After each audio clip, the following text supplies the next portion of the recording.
Welcome back to Inside Keloland. From fires to tornadoes, flooding, or winter storms, it's always important to be prepared for the unexpected. September is National Preparedness Month. Joining us to share what you can prepare for the worst is Melissa Merchant and Bethany Watros from the American Red Cross. Thanks both of you for joining us for Inside Keloland. Thank you, Perry. Now, we say National Preparedness Week. What are we preparing ourselves for specifically? Yep, so the month of September is Preparedness Month, and the most important thing that we want to do as an organization is help educate the community in how they can be prepared for an unexpected event. So we respond to disasters, whether it be a home fire or a weather-related event, and we help make sure that those affected have their immediate needs met. We will also help with the long-term recovery. But the biggest thing that we want to do is help prepare everybody.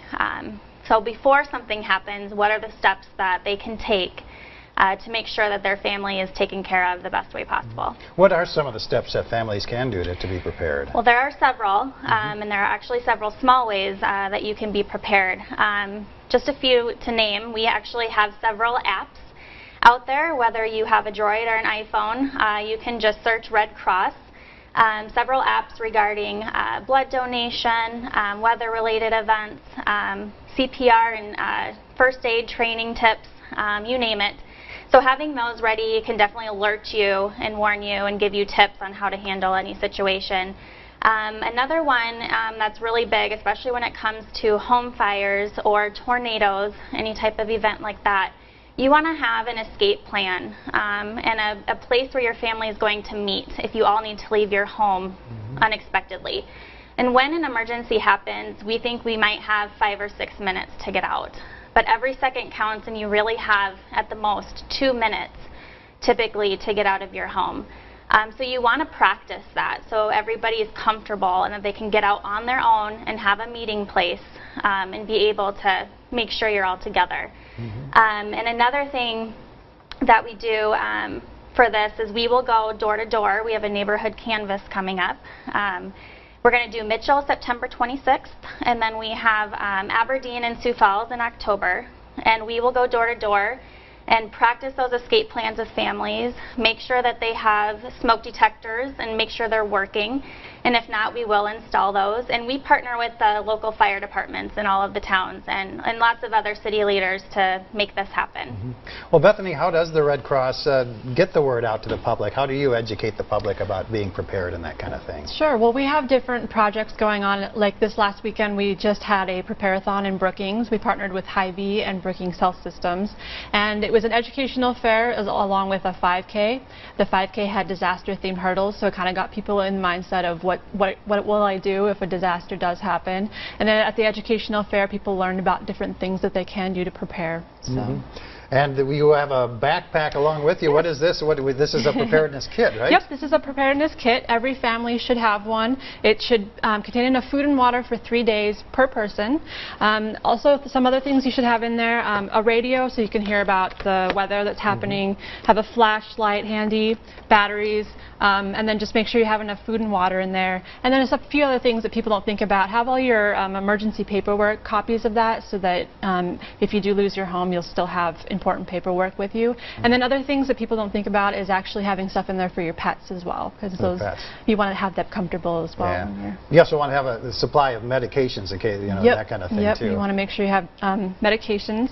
And then another thing that we have with the Red Cross is the Pillowcase Project, and we go into schools and we teach children about making their own kits. So they'll take home these pillowcases and they have some of the ideas of things that they should put in there, and that's a really good way of getting the kids going home to their families and talking about how they can be prepared. How can people get a hold of these kits?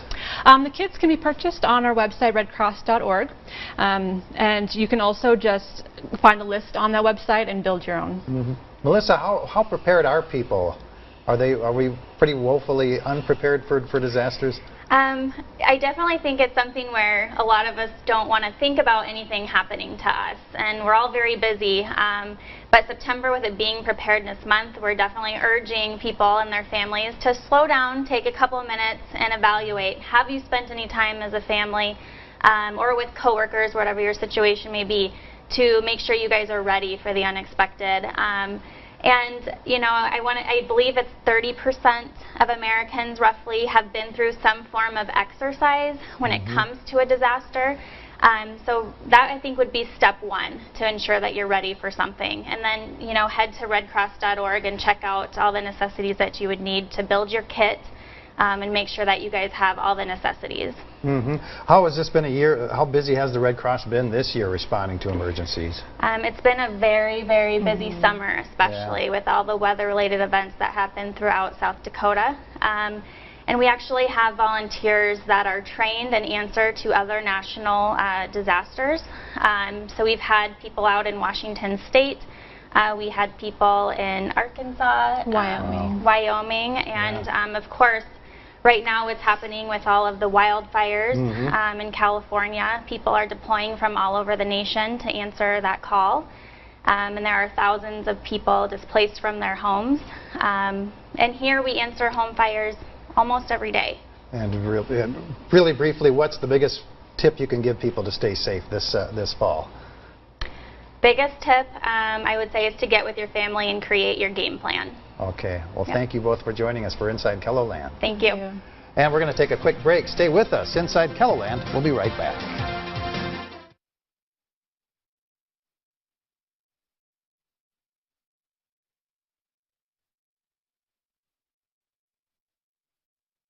You can find out more about today's topics online at Keloland.com. Just click on the Inside Keloland section.